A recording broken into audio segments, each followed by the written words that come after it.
afternoon, ladies and gentlemen. The next press conference for today's weekly updates from the OSCE Special Monitoring Mission. And I give the floor to Mr. Alexander Hook, Principal Deputy Chief Monitor of the OSCE Special Monitoring Mission to Ukraine.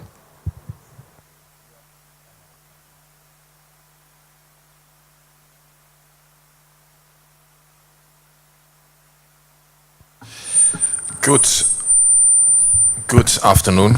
Last week, the OSCE Special Monitoring Mission noted an improved security situation in the east of Ukraine.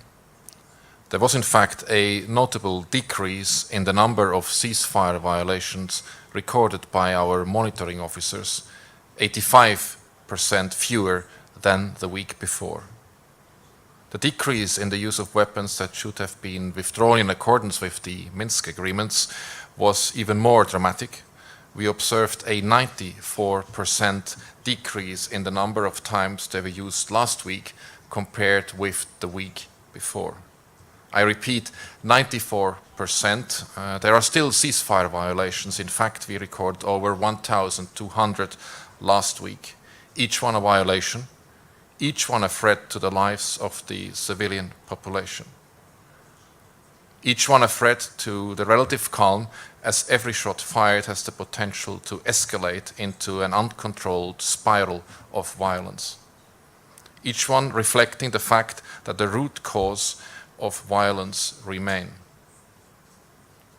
Dear friends, those causes were everywhere to be seen last week. While there was a 94% decrease in the use of weapons that should have been withdrawn, it is noteworthy. The SMM monitoring officers nonetheless observed 42 weapons in violation of agreed withdrawal lines, 26 in areas not controlled by the government, and 16 in areas controlled by the government. Here, for instance, you can see a self-propelled howitzer near government-controlled Ocheretine, spotted by SMM long-range unmanned aerial vehicle on 5th July. Or here, also in a government-controlled area, one of our UAVs spotted a surface-to-air missile system on 2nd July. There was no shortage of weapons in violation on the other side of the contact line. Here, in an non-government-controlled area of Debaltso, an SMM long-range UAV saw two main battle tanks coming from the direction of the contact line. And here, in this image taken by an SMM mid-range UAV near non-government-controlled Pikuzi on 5th July, you can see another main battle tank. You will notice that the tank crew choose to use a civilian house as cover, a common practice we have observed many times on both sides of the contact line. A practice that is the cause of many civilians and civilian infrastructures being hit in the crossfire on both sides of the contact line. One of the reasons why we have so far this year recorded 150 civilian casualties, 29 killed and 121 injured. Last week, there was no shortage of examples of the other main threat to civilians either, mines. While there was some reprieve for people from the threat posed by artillery and mortar, mines remained in the ground. In this image taken by an SMM mid-range UAV on 3rd July over Travneve and Dolomitne, you can see dozens of anti-tank mines on both sides of the contact line. Last week's reduction in the number of ceasefire violations has done nothing to reduce the risk posed by these weapons. On the roads, hidden in the fields, waiting for a child or farmer, these weapons are everywhere along the contact line. This image also underlines another root cause of the violence, namely the proximity of the armed forces and the armed formations. Sometimes just a short stretch of road or a field separates them, as is the case in and around Travneve and Dolomitne. And we know from experience, where there is little distance separating the sites on the ground, there is little difference between the calm and the storm that follows. Dear friends, last week, relatively, was a good week. The recommitment to the ceasefire has brought results, less violence. And with it a week in which the OSCE SMM, for the first time in a long time, has confirmed no civilian casualties. There is one case pending, and our monitoring officers are busy triangulating information, so this might change, but for the moment we have 0 civilian casualties. It's just for a 7-day period, and it might change as information comes in. It is, however, a significant achievement.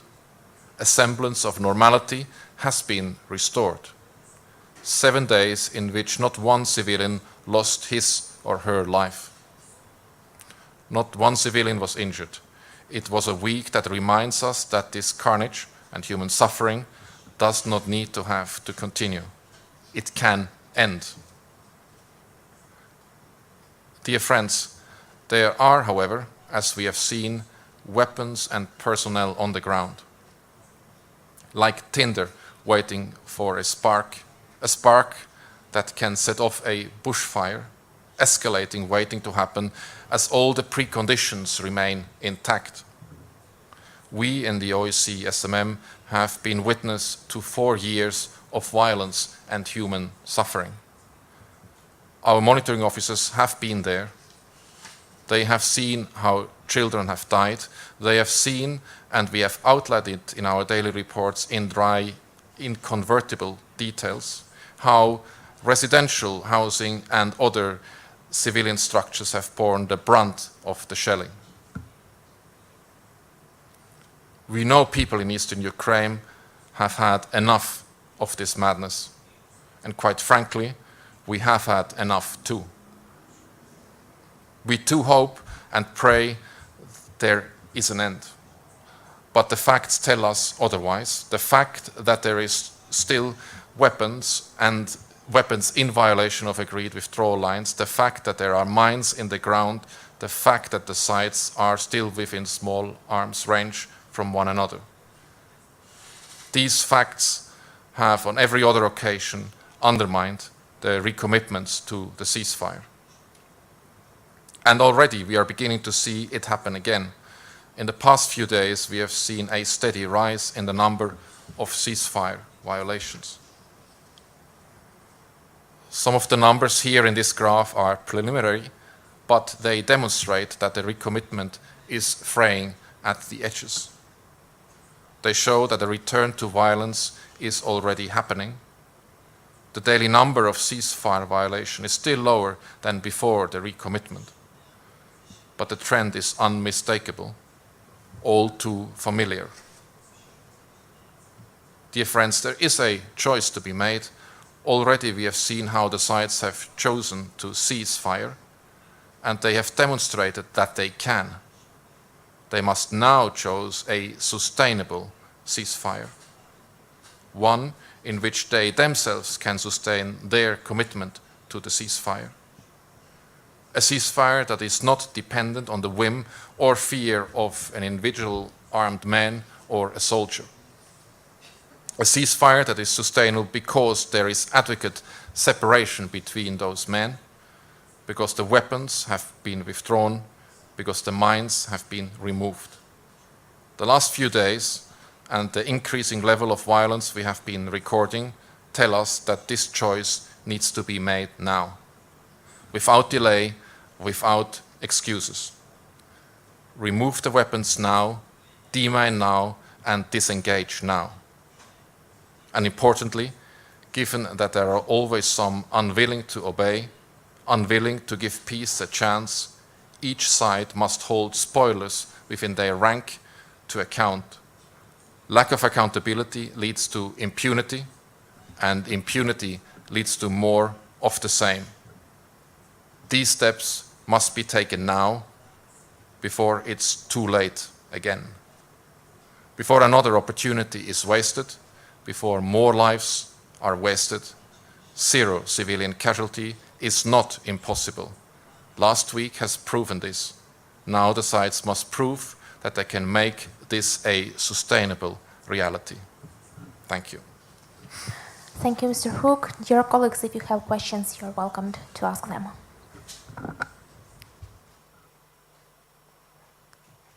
The question will be in Ukrainian. Питання українською. Crimean News Agency, and I would like to clarify, due to the recommitment to the ceasefire, the developments in the area of Stanitsa Luganska. Is the situation in this area enabling the disengagement of forces and hardware? Thank you.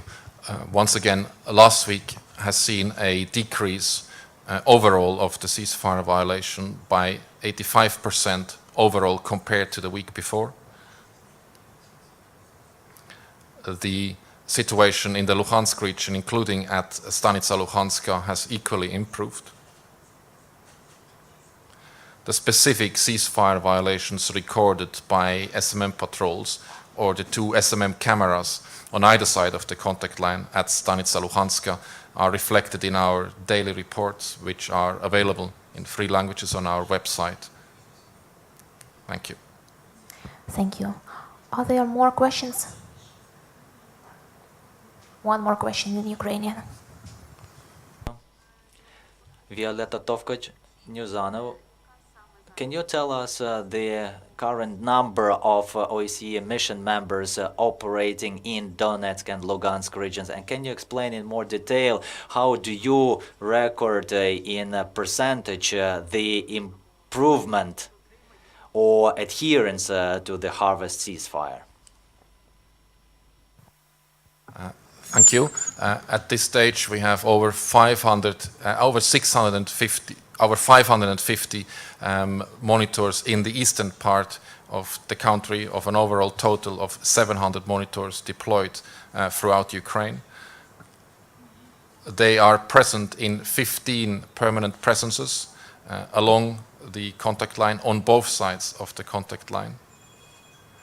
Their observations on the ground are completed and complemented with the use of technology.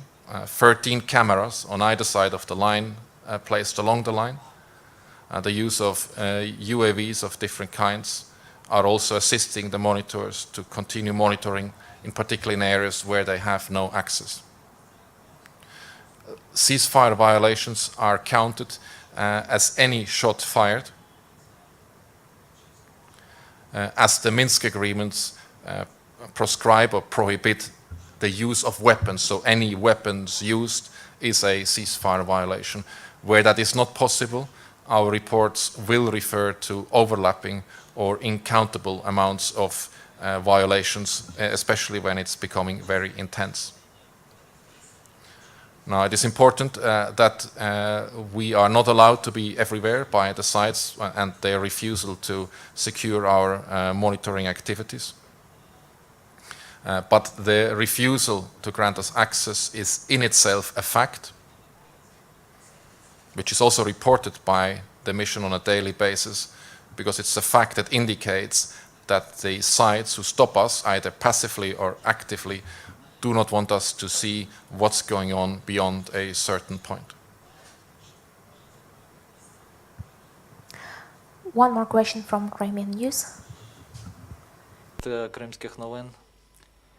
I would like to clarify whether there is any progress in negotiations about the opening of forward patrol bases of the OSCE SMM, both in government-controlled areas and in occupied territories. Of course, we are more interested in places closer to unsecured border area. Can we say that by the end of year you will have forward patrol bases in Novorossiyka, Antracit, and such places like that?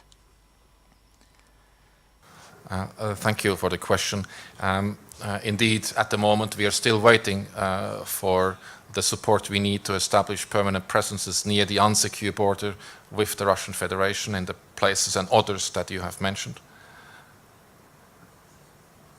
We also are continuing to see where along the contact line we can open more permanent presences. Also, that requires the cooperation between the mission and the site that is concerned.